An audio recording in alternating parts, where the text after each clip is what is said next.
कल के व्याख्यान में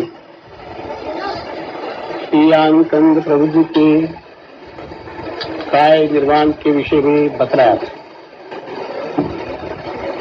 देखो, हर व्यक्ति इस बात को समझ नहीं सकता।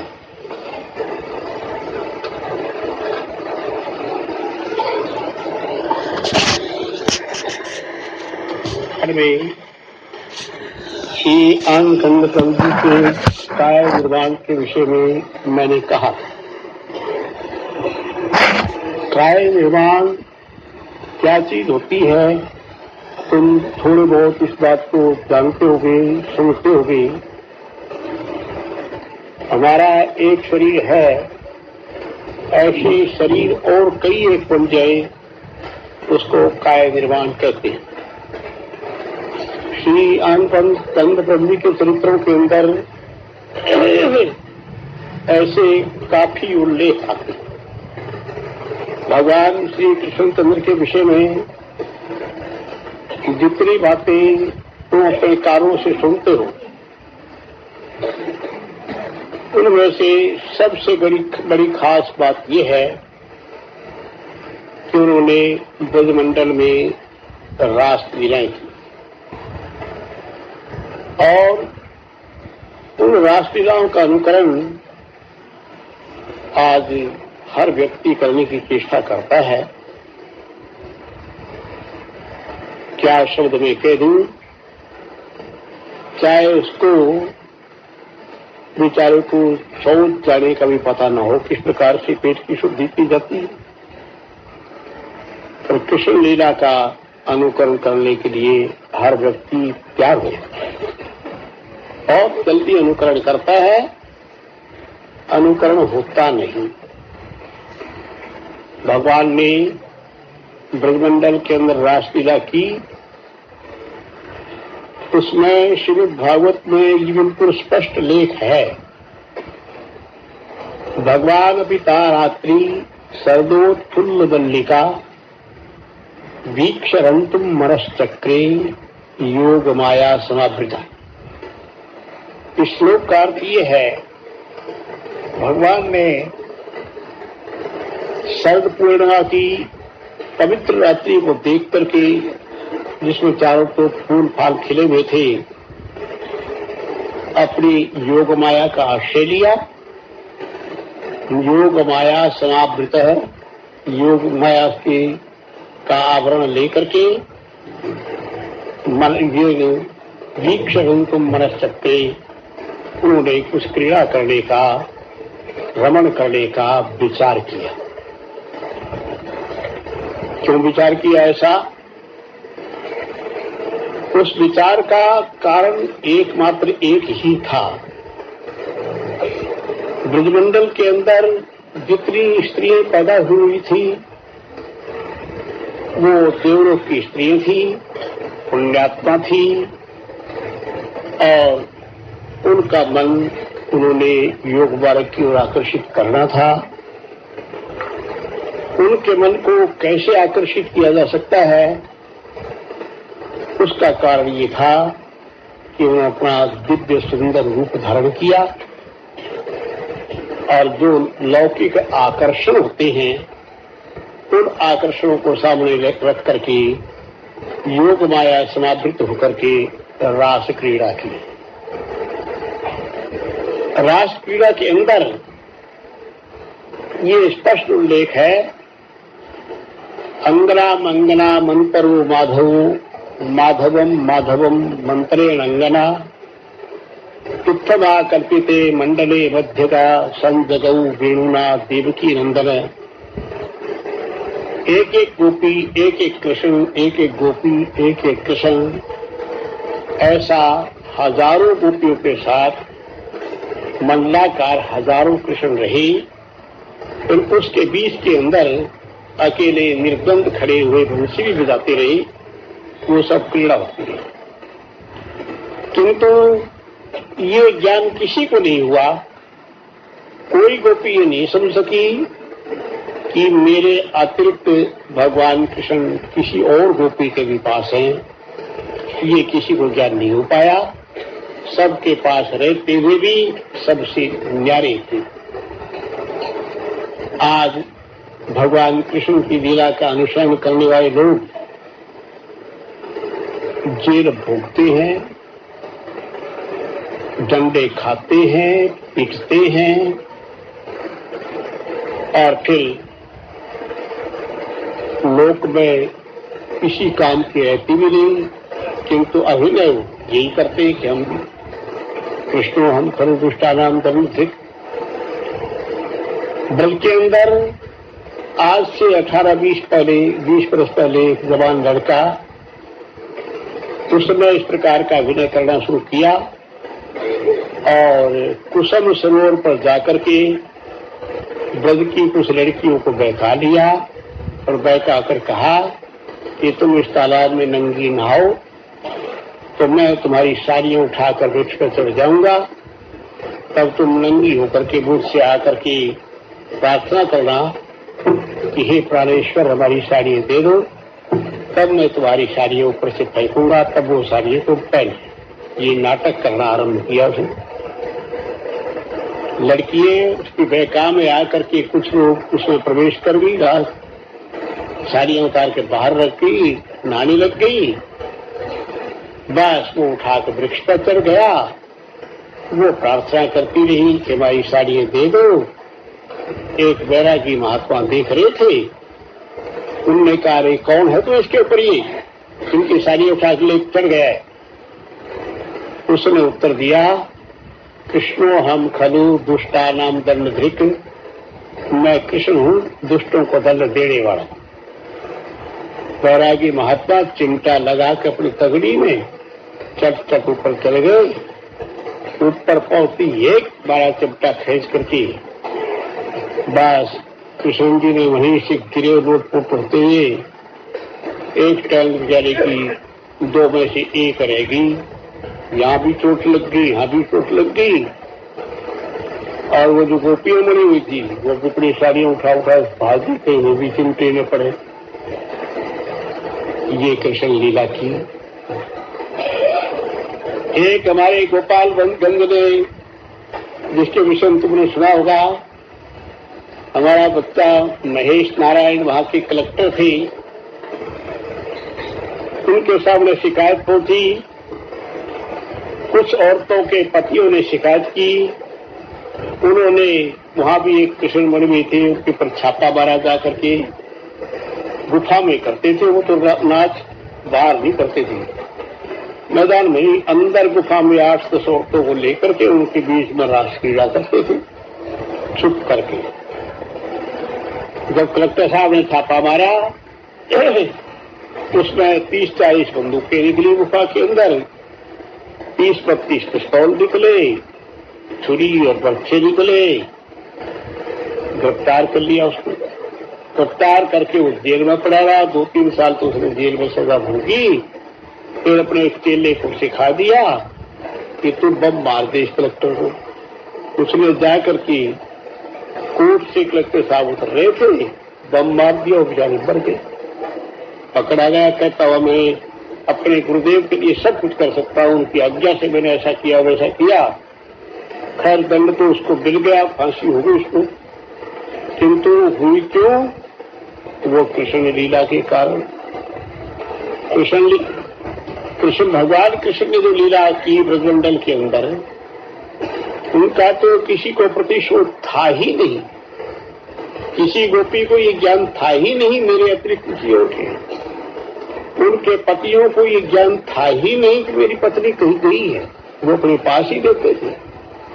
इतनी बड़ी काय निर्वाण शक्ति अपनी की और गोपिकाओं की भी काया निर्माण शक्ति करा करके कोई अंतर्भेद ज्ञात नहीं होने पाया। उन्होंने ये रासलीला की क्यों? तो अपने मनों के अंदर सोचते हो गए कि ऐसा करने की ही क्या आवश्यकता थी? आवश्यकता तो बिल्कुल नहीं थी।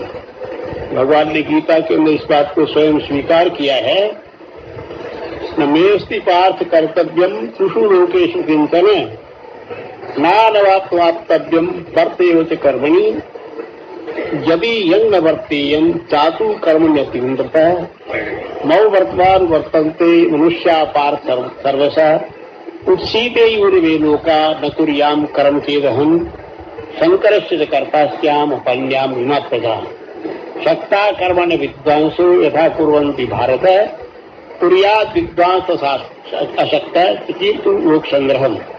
भगवान ने इस बात को अर्जुन के सामने स्वीकार किया। 3 लोक के अंदर कोई ऐसी वस्तु नहीं है जो मुझे प्राप्त नहीं हो। मुझे सब कुछ प्राप्त है, किंतु फिर भी वर्तेव च कर्मणि, मैं कर्म करता हूँ, केवल मात्र इसलिए करता हूँ कि मैं वर्तमान वर्तनते मनुष्या पार सर्वसा, लोग मेरा अनुसरण करते हैं, मेरे पीछे लगे, ऐसा मैं करूंगा वैसा करते हैं, वही कर रहे। उन्होंने किया और भाव से उन्होंने किया। उनके मनों को, ब्रज गोपिकाओं के मनों को खींच करके अपने मन के अंदर, अपने अंदर लगा लिया और फिर वृंदावन छोड़कर चले गई। छोड़कर चले जाने के बाद वो हर समय उनको अनुभव होता था, ये है कृष्ण, ये है कृष्ण, ये है कृष्ण, और तन्मय रहती थी, जिसका व्याख्यान मैं सुबह दे रहा था। वीतराग विषयम व चित्तम योग दर्शन का सिद्धांत बतलाया था। उसी प्रकार ब्रज गोपी उनका चिंतन करते करते बिल्कुल कृष्ण रूप बन गई और वह आपस में कही थी, देखो मैंने गोवर्धन पर्वत को धारण किया, मैंने काली नाग का मर्दन किया, मैंने ये किया वो किया। उनको अपना ज्ञान था ही नहीं कि हम फलानी गोपी हैं। उनको ज्ञान केवल ये था कि हम कृष्ण, ये था योग। इसलिए उन्होंने लीला किया। वैसे उनको किसी के बलवत मूत्र में पड़ने की आवश्यकता नहीं थी। परात पर दुष्ट वेतन है, किंतु लोक हित के लिए, जिससे पूर्ण प्राणियों का भला हो जाए, ऐसा उन्होंने किया। और जो आजकल बनते हैं वो अपनी तृष्णा पूर्ति की, कामना पूर्ति के लिए करते हैं। श्री कृष्ण की कामना कुछ नहीं थी, छोड़कर गए तो दोबारा ब्रजवाड़े का नाम भी नहीं। खैर, मैं श्री आनंद प्रभु जी के शरणागति के विषय में काया निर्माण की बात कह रहा और ये कह रहा था कि महाप्रभु जी की आज्ञा अनुसार श्री प्रभु जी भूमंडल पर आए। मैंने कल अवधूत केशवानंद की बात बतलाई थी, उसमें बताया था अवधूत जी ने श्री प्रभु जी के स्वरूप को देख कर ये कहा कि ये लोग तो हिमालय को कभी छोड़ते ही नहीं हैं, ये यहाँ आए तो कैसे आए? ये लोग तो हिमालय को कभी छोड़ते ही नहीं हैं। इसका मतलब ये है कि हिमालय से श्री प्रभु जी आए और काया निर्माण से आए। प्रभु जी का स्वरूप वो है जो अनंतकालीन महासिद्ध हिमालय के अंदर रहा करते हैं। उसी रूप में श्री प्रभु जी हिमालय से आए और ये केशवानंद को यह आश्चर्य पड़ा, ये लोग तो हिमालय को कभी छोड़ते ही नहीं, तो यहाँ आए तो कैसे आए? ये आश्चर्य पड़ी। मेरे से उन्होंने कहा, खैर महाप्रभु जी की आज्ञा हुई कि तुम्हारे संस्कारी इस प्रकार के हैं, तुम जाओ और उनके संस्कारों को निपटाओ। उनमें से बहुत से इस प्रकार के हैं जो योग मार्गवाड़ी वाले हैं और जो तुम्हारे संपर्क से योगी बन जाएंगे, अपने स्वरूप को प्राप्त कर लें। इस लक्ष्य को लेकर के श्री प्रभु जी काया निर्वाण शक्ति से हिमालय से आए। मैंने कल उदाहरण बतलाए थे कि श्री प्रभु जी के लीलावसान के बाद भी उन्होंने अनेक शरीर धारण किए। नेपाल हिमालय के अंदर काठमांडू के अंदर वो व्यक्ति से प्रसाद लेने के लिए आया और भी ऐसी अनेक घटनाएं घटित हुई। मैंने नारायण दास की घटना बतलाई थी कल उस महात्मा की घटना बतलाई थी। एक दिन में श्री प्रभु जी का काय निर्माण बिल्कुल अच्छी प्रकार से सिद्ध। मैं एक दो छोटे से उदाहरण देकर के आज इस प्रकरण को आगे नहीं बढ़ाऊंगा, क्योंकि तुम सबके भोजन का भी समय हो गया है, थके मांदे हुए सब सारा दिन का कार्यक्रम चलता रहा है। देखो, दिल्ली के अंदर हमारे एक मास्टर प्रसाद हैं, उनका एक लड़का था नारायण दत्त, उसका तो देहांत हो गया, वो अब है नहीं। श्री प्रभु जी की चर्चाएं सुनकर के उसने चर्चाएं सुनी और वो नासिक गया। नासिक में जाकर के उसने प्रभु जी का स्थान ढूंढा, ढूंढ करके वहां काफी सत्संगी उसको मिले। प्रभु जी का जटाधारी स्वरूप का चित्र भी मिला, वो लोग उसकी आरती करते थे, पूजा करते थे। नारायण दत्त देख करके आया, उनसे पूछा कि ये किसका चित्र है?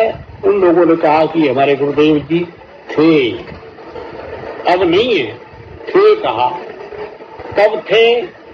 उन्होंने वो सन बतलाया, वो तारीख बतलाई। फिर क्या हुआ कि फिर उन्होंने अपना शरीर छोड़ दिया और कहीं दूसरी जगह जाकर के प्रकट हुए होंगे, जन्म लिया होगा या क्या किया होगा, ये हम नहीं जान सकते।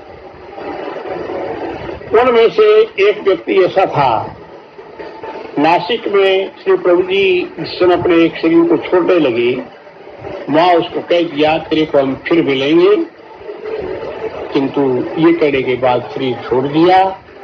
फिर मिलना बनाना क्या था, बेचारा भटकता रहा। अकस्मात वो घूमता घामता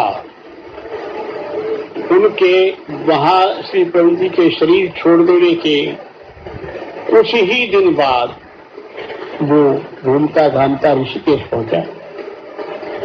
ऋषिकेश में नाम बाहर से पढ़ लिया, योग साधनाश्रम। हमारे योग साधनाश्रम का नाम पहले केवल योगाश्रम था और वो लिखा भी रहता था, किंतु प्रभु जी ने फिर परिवर्तन इसलिए करा दिया कि योगाश्रम बहुत लोगों ने नाम रख दिए हैं, तो हम कोई न्यारा रखें, तो योग साधनाश्रम नाम कर दिया।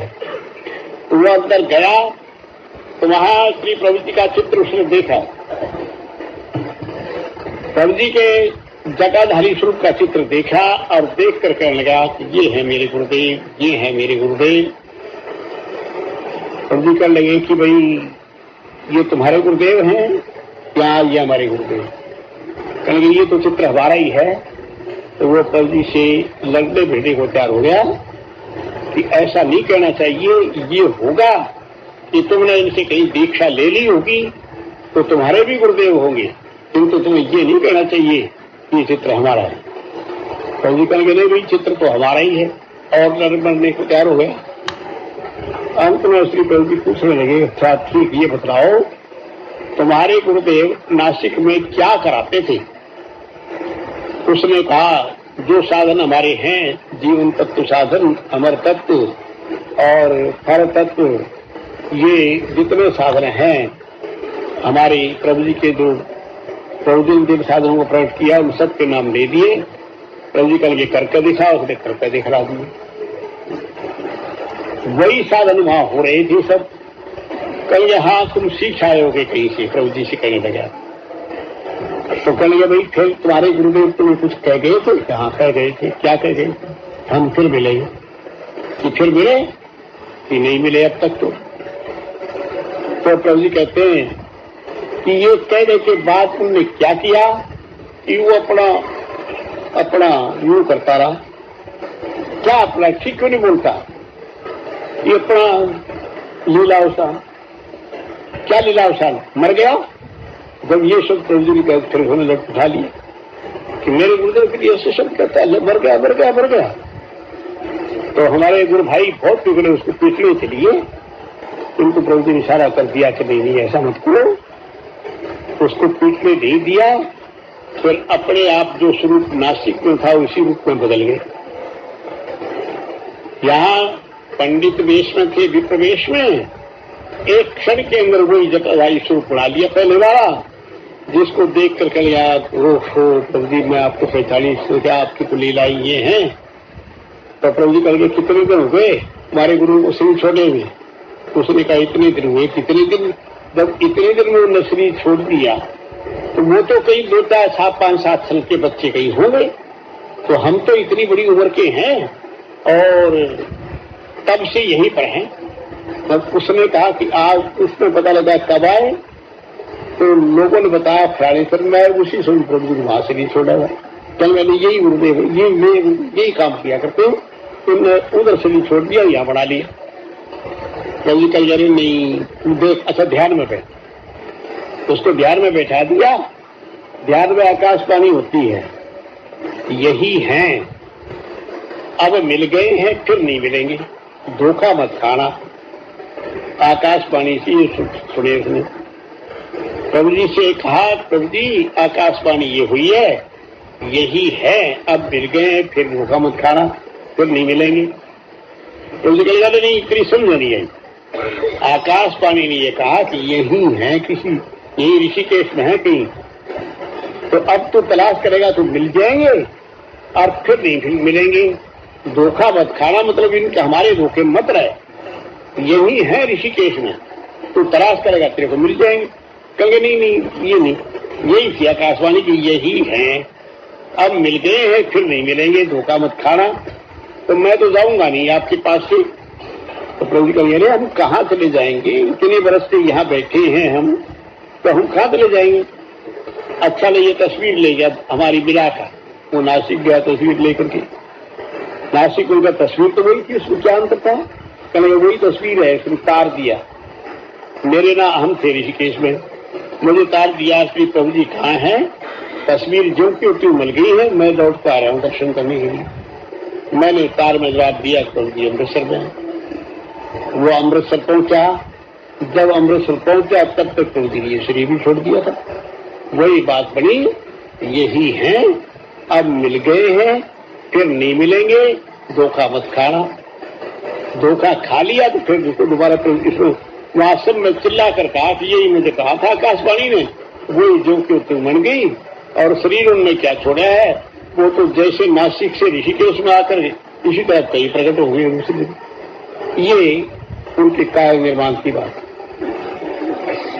अमृतसर में भगवान लक्ष्मी नारायण जी का एक मंदिर है, दुर्गाना तीर्थ उसको कहते हैं। उस दुर्गाना मंदिर के सामने एक लोहे का दरवाजा है, उसके बाहर बाईं तरफ धर्मशाला है, और उस धर्मशाला की दाहिनी ओर एक दुकान है धूप वाले की। वो धूप वाले की दुकान, उन लड़कों का नाम तो मुझे याद नहीं, उनके बाप का नाम था बालेंदु।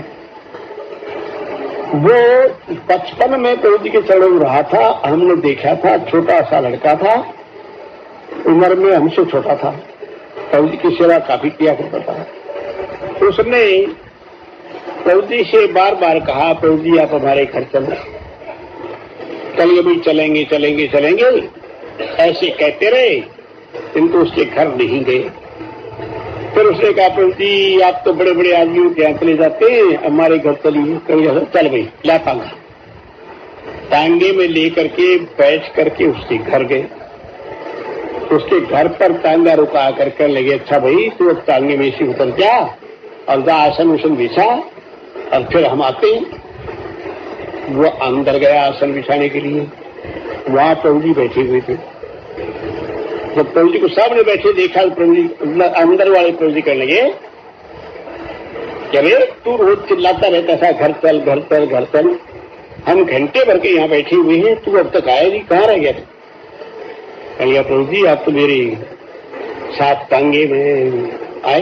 कहिए हम तो बहुत देर के बैठे हैं, टांगे में कहाँ है, हम तो पैदल आए, बहुत देर से बैठे हैं। कहिए नहीं प्रभु जी मेरे साथ आए। नहीं, तेरे साथ जो आया कोई और ठग है, तुम्हें धोखा दे रहे, उतार उसको, बात देंगे।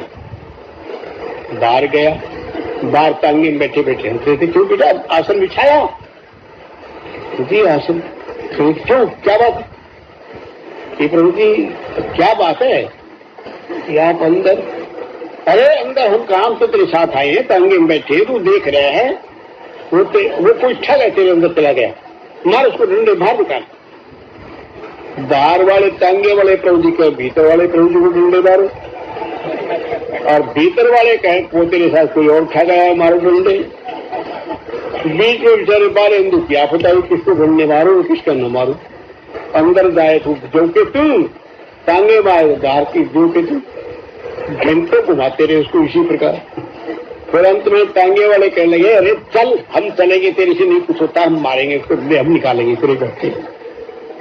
अंदर गए, बालेंद्र ने देखा कि टांगे वाले प्रभु जी अंदर गए और भीतर वाले प्रभु जी बैठे थे, दोनों मिलकर एक हो गए। उस समय से कह गया अब तेरे साथ टांगे नहीं आए भाई। बालेंद्र ने ये घटना मेरे सामने अपने आप बतलाई, उसका शरीर नहीं रहा। मेरा कहने का अभिप्राय केवल मात्र एक है, ये था उनका कायम निर्वाण।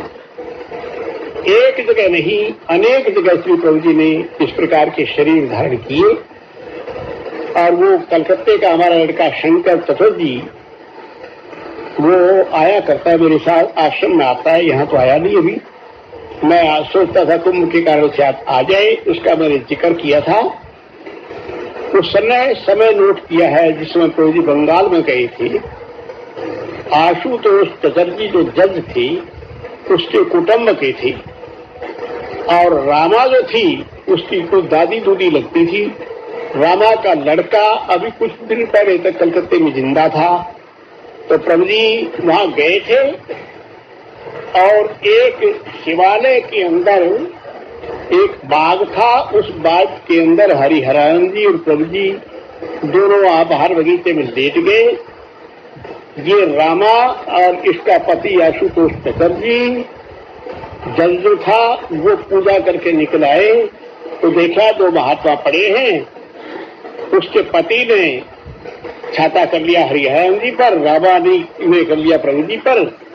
नींद खुली तो इसी बात पर प्रभु जी प्रसन्न होकर रामा के सिर पर हाथ रख दिया, उसके पति के सिर पर भी हाथ रख दिया, दोनों को योगी बना दिया। रामा के विषय में वहां उसके कुटुंब में प्रख्याति है कि हमारी दादी जी 10-10 घंटे ध्यान में भवन में बैठी रहा करती थी, और उसका लड़का जो 6 वर्ष तक पहले तक कलकत्ते में जिंदा था, अभी 6 वर्ष गुजर गया। मुझे शंकर चतुर्थी ने बार बार कहा आप उसको देख लें। वो ये बतलाता है कि मेरी माँ भजन बहुत करती थी और उनके गुरु कोई पंजाब के रहने वाले थे, गोरे वर्ण के थे, ऐसे थे। वो टाइम उसी समय बंगाल का है, और उस वही टाइम जो उसने लिखाया था, जो उसमें घड़ी नक्षत्र वगैरह लिखे हुए हैं, तारीखें लिखी हुई हैं, वही टाइम समाई रहने का था, वही टाइम आवागढ़ रहने का था, और उसी टाइम का और कई जगह के चरित्र इस प्रकार के मिले। ये उनका काय निर्वाण कार्य था। तो मेरा कहने का अभिप्राय केवल मात्र ये कि श्री प्रभु जी हिमालय से तो आए, किंतु केशवानंद अवधूत के कथनानुसार ये लोग तो हिमालय को छोड़ते ही नहीं। ये यहाँ कैसे बैठे हैं, ये केशवानंद अवधूत को आश्चर्य हुआ था जो उसने मेरे सामने कहा था अपने मुख से। कल वैसे उसकी वाणी के अनुसार ये लोग तो हिमालय को छोड़ते ही नहीं, तो श्री प्रभु जी ने हिमालय छोड़ा ही नहीं, किंतु काय निर्वाण से आए। ये सारे के सारे कार्य काय निर्वाण से किए। ये श्री प्रभु जी का काय निर्वाण का योगिक ऐश्वर्य। इसलिए प्रभु जी के इन चरित्रों को सुन करके अपने मन में मनन करते हुए, उन चरणारविंद का चिंतन करते हुए जो रास्ता हमें तुम्हें उन्होंने दिखलाया है, उस रास्ते की ओर आगे बढ़ते चले जाओ। जितना जितना चिंतन बढ़ाओगे, ध्यान मार्ग में अपनी प्रवृत्ति बढ़ाओगे, उतना ही अंतःश्लोक खुलता चला जाएगा। स्वाभाविक जो शंकाएं होंगी अंतर ध्यान से वो सब की सब खुद ब खुद निवृत्त होती चली जाएंगी, और कल्याण का आदि शोध खुल जाएगा, जिसको पा करके निहाल हो जाओगे उस प्रकार। क्या नहीं।